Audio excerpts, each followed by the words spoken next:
Good afternoon, students. In today's class, we'll be seeing how to execute some of the MATLAB basic exercises. In the earlier class, we gave a brief introduction about MATLAB and like how to assign variables, like what are the very simple commands that we have to use in MATLAB and how to access MATLAB online. In today's class, we will see how to do some basic operations.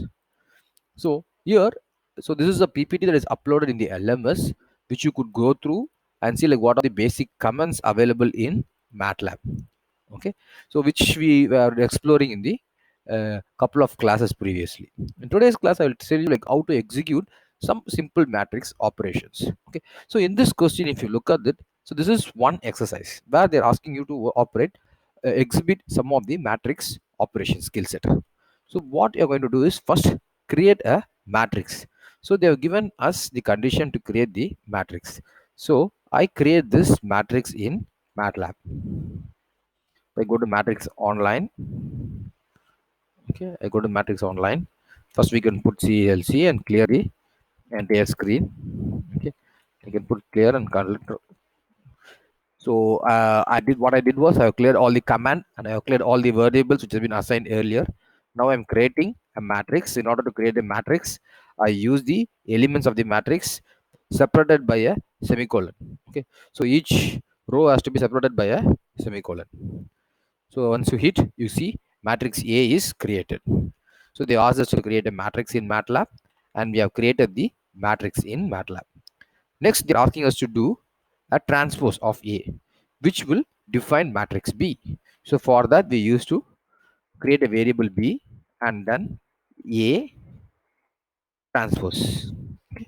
So clicking on enter, you could see matrix B is created, which is a transpose of A. Now, next, they are asking us to do a multiplication. We are going to check the matrix multiplication. So for which we are creating a new variable C, and we are actually multiplying A and B. So you can see that we got the multiplication of A and B in C. So this is done. Now we are trying to extract variables. Okay, so when you have a big array, okay, so what we can do is like if I give 1 comma 1, it will pull that particular value from the matrix. So we are going to do for two parameters such as, so row 1 column 1, row 3 column 3. So these are the various values that you're going to extract. So for that I use define the variable A, and I need to call 1 comma 1, and I hit enter. Now the variable 2, that is 1 comma 1, is extracted from the matrix. Next we go for A 3 comma 3. You can see this variable is extracted out. Okay, then we are going to find the maximum and minimum of matrix B. So for that I use the command max the function.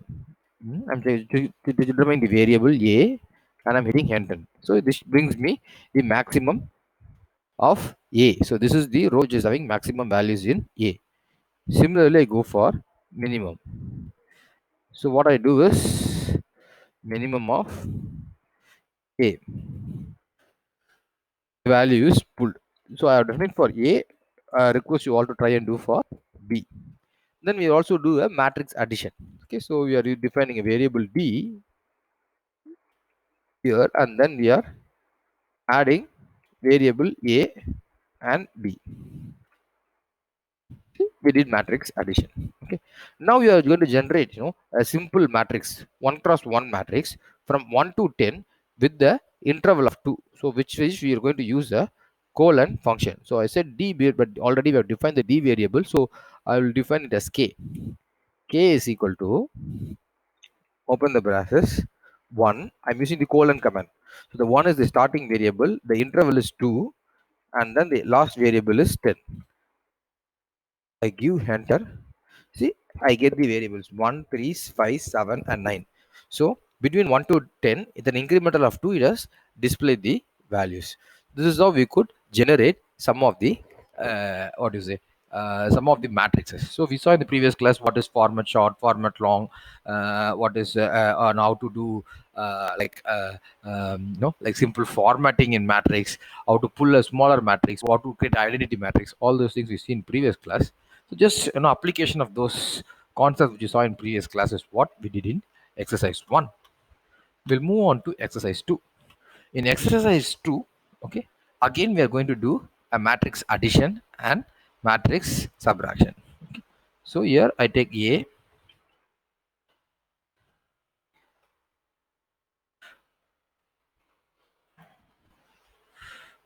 miss the parenthesis.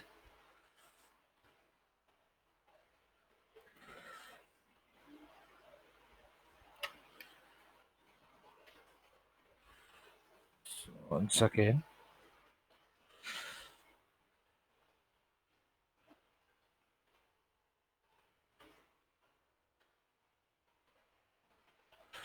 I have a problem. My system is hung. Once again, I'll just close and I'll restart. So since we are working over online, this kind of problems we are having. So I go to MATLAB.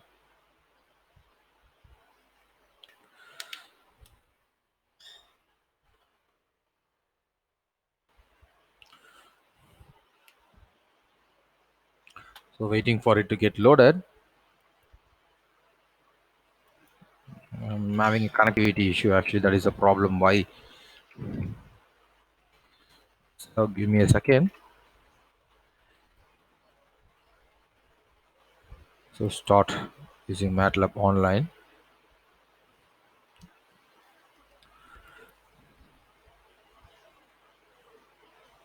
It's coming up.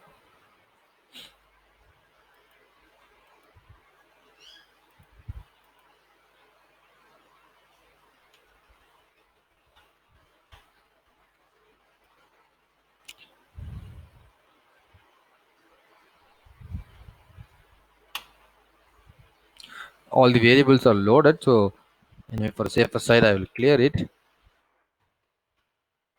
I used to use clear command to clear off the variables as well.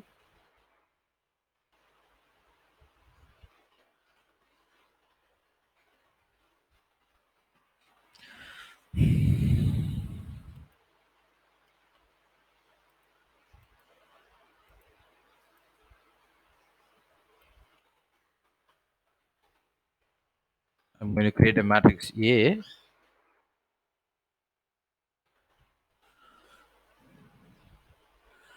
Okay.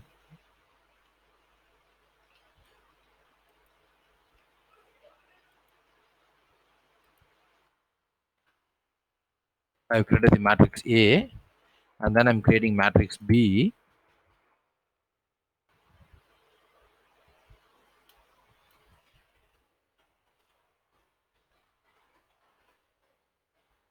We created A and B, and then we are going to create new variable. So I'm using all small letters.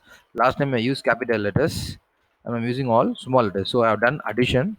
Now I'm going to do one more variable D, and I'm going to do mm, subtraction. Very easily we are able to do matrix transpose. You must be familiar. So just B is equal to A transpose. So now we're going to calculate trace. So trace of A is nothing but all the diagonal values will be added and displayed. So trace of A is 13. If you look at here, you add the diagonal values, you will get trace of A. Okay. So the problem here is I use the uppercase, which is a different variable which you have assigned earlier. Okay. So that is why it has gone for that particular trace. I will do for lowercase a.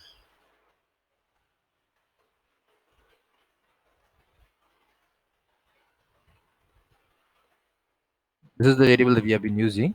So it's 15. And if you go there here, you can check the diagonals. So trace is nothing but adding the diagonals. And then determinant of A and B. Okay, so determinant is nothing but use determinant command. Okay, in the simple matrix, it might be a difficult task. With MATLAB, that is very easy. Just you get the determinant value, determinant of A. Okay, so it's just like that. They also ask us to calculate determinant of B, determinant B. Enter. You'll get the determinant value. Okay, so you'll get the values very easily. Determinant. Okay, and then we're going to calculate inverse of C. Okay, so what you're going to do is I'm defining J as inverse of C. Okay,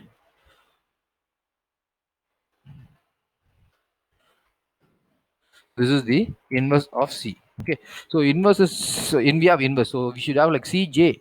When I multiply C and C inverse, we should get 1. Okay, so that is the condition. Okay, so we will do K is equal to, I'm defining a new variable, K is equal to J into, J is nothing but, J is nothing but inverse of C into C.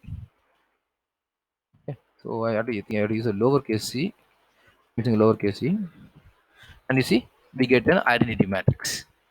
So that is what usually happens when we multiply a matrix with this inverse.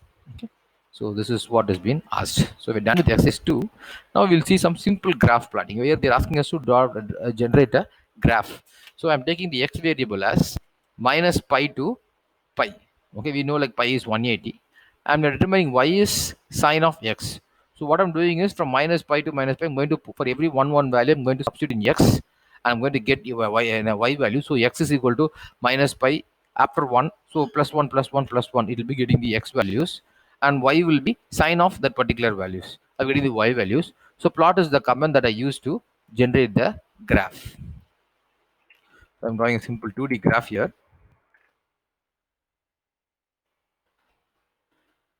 So this is the graph.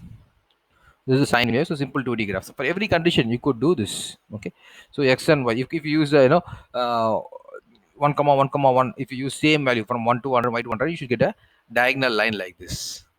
Okay, that is how we do. I close this, and then we'll see a bigger application of this particular 2D graph. Okay, so here I'm going to label.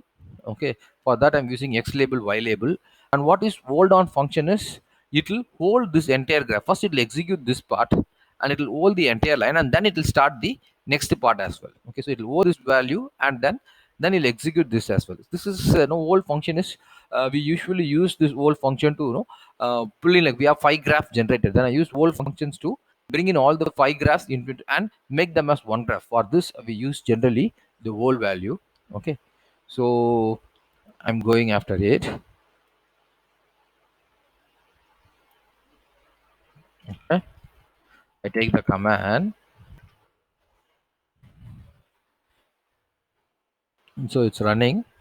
So you see we got the label x and y. Okay, trigonometry has come. Okay, and then you could see the colors, different colors. So the color is actually done in the command itself. Okay, so plot xy, I have given this, x is z, I have given this. Okay, and the line width is given this. So x label, y label I have given. So the entire thing is being functioned. Okay.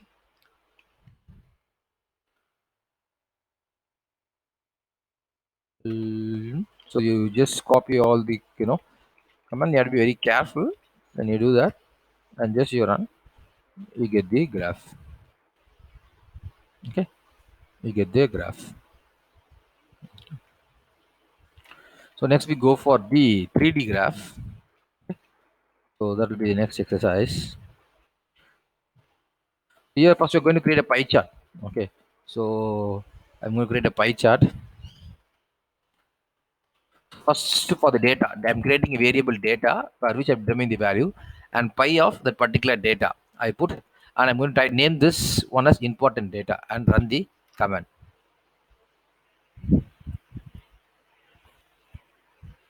Okay, make I have done. I created a simple pie chart. See, there are a lot of graphs. Almost all the graphs that you do in Excel can be created in MATLAB with a better resolution. So that is one good thing about MATLAB. Okay, because in Excel you usually generate 2D graphs. So with the help of MATLAB, see, you could get 3D graphs. So this way you could bring in a better visualization. Okay, so here they're asking us to create an 3D graph where the Z. So if you for 3D graph, Apart from X and Y, we'll also have an easy. So just have go to the MATLAB.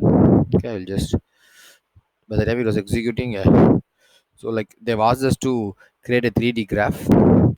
So I'm creating a mesh grid of XY. Okay, and I'm using the following commands and to create the 3D graph. Just execute the command, you'll get the graph. So what is that is here we are doing the XY incremental from -2 to 2. See, that's what you have done. -2 to 2 with an incremental of 0.2, 0.2. And then the Z, since the 3D graph, you have an Z component which is given as a function value, which we use this to get the 3D graph. So try this commands and see to do the exercises and upload the screenshots in the LMS. There are a lot of things that we could do in MATLAB. So maybe like soon we'll have a MATLAB workshop and then we'll discuss about all the basics of MATLAB completely. Thank you.